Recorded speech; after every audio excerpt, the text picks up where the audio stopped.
किस्सा गांव तक में आप सभी का स्वागत है। और आज किस्सा गांव तक में किस्सा होगा गुरुओं की और गुरु घंटालों की, क्योंकि आज दिन है गुरु पूर्णिमा की। बहुत पुण्य दिन होता है। आपके जीवन में बहुत सारे ऐसे गुरु होंगे जिन्होंने आपका जीवन बदल दिया है, जिसके कारण आप जो भी सफलता आज प्राप्त किए वो आपके जीवन में है। लेकिन इसी जीवन के दौरान बहुत सारे गुरु घंटाल भी आपको मिले होंगे। और खासकर अगर बात करें ग्रामीण परिवेश की, जहाँ पे माता पिता के बाद जो गुरुजी होते हैं वो सरकारी स्कूल के टीचर्स होते हैं। खासकर अब तो यहाँ भी प्राइवेट स्कूल्स बहुत सारे चल गए हैं, उनमें भी गुरुजी हैं। लेकिन अगर बात सरकारी स्कूल के गुरुजी की करें तो गुरुजी कम और वो गुरु घंटाल ज़्यादा हो गए हैं। आपको मेरी बातें थोड़ी अटपटी सी लगती हो या फिर आप भी ऐसा ही अनुभव कर रहे हैं, कमेंट में ज़रूर बताइएगा। आपके आस पड़ोस में स्कूल ज़रूर होगा गाँव में। उस गाँव में जो टीचर्स हैं, जो गुरुजी हैं, वो टीचर नहीं, वो मास्टर बन गए हैं। और मास्टर मतलब आप समझते हैं उस शब्द का अलग अर्थ आजकल निकल रहा है। मतलब वो हर चीज़ के मास्टर हो गए हैं सिवाय पढ़ाई के। मैं उनकी योग्यता पे सवाल नहीं उठा रहा हूँ, बहुत योग्य हैं। बहुत सारे एग्जाम्स को क्वालिफाई करके आए हुए हैं। जैसे उन्होंने टेट दिया होगा, उससे पहले डीएलएड बीएड किया होगा।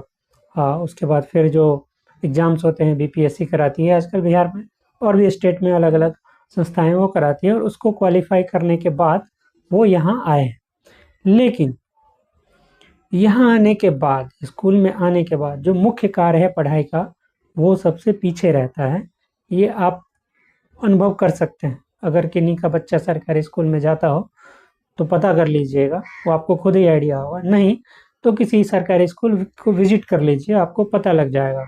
ये गुरुजी जो गुरु घंटाल क्यों बने हुए हैं, उसके पीछे का एक मुख्य कारण है। एक तो सरकार का रवैया भी, मैं सारा दोष गुरुजी को नहीं दूंगा।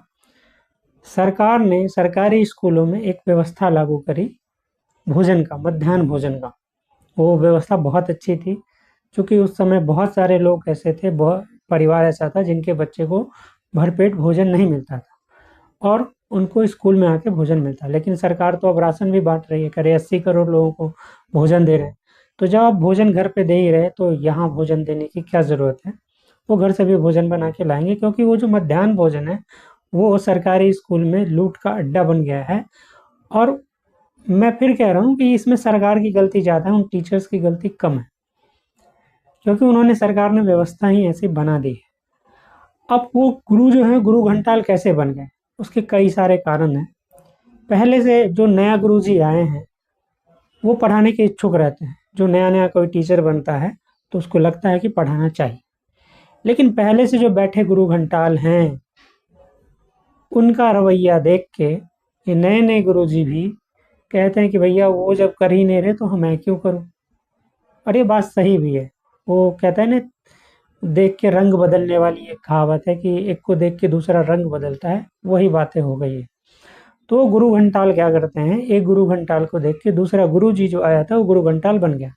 अब वो भी, उसकी भी रुचि पढ़ाई में नहीं हो रही। रील्स आप आए दिन देखिएगा मोबाइल पे, आम लोगों के जीवन में आम बात हो गई है। टीचर्स जिनका काम पढ़ाना है वो भी पूरे दिन फेसबुक, इंस्टा और रील्स भी बनाती हैं। आए दिन खबर भी आती है कि भाई टीचर स्कूल में रील्स बनाते पकड़ी गई, फिर उन पे कार्रवाई भी होती है। और स्कूल में कुछ और भी प्रसंग शुरू हो गए हैं। नए नए टीचर्स, पहले भी होता था लेकिन आजकल ये खुलेआम होने लगा है। मतलब मर्यादा को तार तार करने वाले भी जो है घटनाएं हुई है गुरु को। इसीलिए मैं गुरु घंटाल कह रहा हूँ, क्योंकि गुरु घंटाल सारा कुछ करते हैं, सिर्फ पढ़। दूसरी बात और भी है कि इन गुरुजी जो गुरु घंटाल बने हैं, इसमें सिर्फ वो सरकार का दोष नहीं है। एक तो सामाजिक पतन भी हुआ है, क्योंकि समाज का जो नैतिक पतन है वो बहुत निम्न स्तर पे पहुंच गया है। जो बच्चे पढ़ाई करते हैं स्कूल में, उनके माता पिता भी उस तरीके से बिहेव नहीं करते हैं जिस तरीके से उनको करना चाहिए। उनका ध्यान सिर्फ ये है कि सरकारी जो योजना आ रही है वो उनके बच्चों को मिल रही है नहीं मिल रही। भले पढ़ाई हो रही नहीं हो रही, उससे उनका कोई फर्क नहीं पड़ता, क्योंकि वो गार्जियंस कभी भी इसके लिए कंप्लेंट नहीं करने आते हैं कि आपने मेरे बच्चे को क्यों पढ़ाया। हाँ, अगर स्कूल में टीचर्स ने एक छड़ी अगर लगा दी, कोई पढ़ाने वाले टीचर है और उनको कभी ऐसा लगता है कि इस बच्चे पर कुछ दंडात्मक कार्रवाई होनी चाहिए, वैसे सरकार ने मना कर रखा है, छड़ी नहीं उठा। लेकिन सोचिए कि कई भी परिस्थिति बनती है ऐसी और लगता है कि इसको कुछ थोड़ा सा ही अनुशासन में लाना चाहिए, तो अगर एक छड़ी भी लग गई तो लड़का इस तरीके से बिहेव करता है जैसे टीचर ने उसके साथ क्या कर दिया है। और सिर्फ वो नहीं, वो अगर घर जाके कहता है तो उसके माँ बाप उठ के आ जाते हैं कि आज टीचर का हिसाब कर देना है। मतलब उसमें भी कुछ ठगैती अगर हो जाए कि टीचर को कहे कि मेरा बच्चा का ये हो गया है, वो हो गया है, आप इलाज करवाइए, उसके पैसे दीजिए, तो ऐसे कंडीशंस में वो गुरुजी करे क्या? ये सारे कंडीशंस मिलके जो पढ़ाने वाले जो गुरुजी हैं उनको भी वो गुरुजी नहीं रह देते, उनको भी गुरु घंटाल की श्रेणी में ला देते हैं।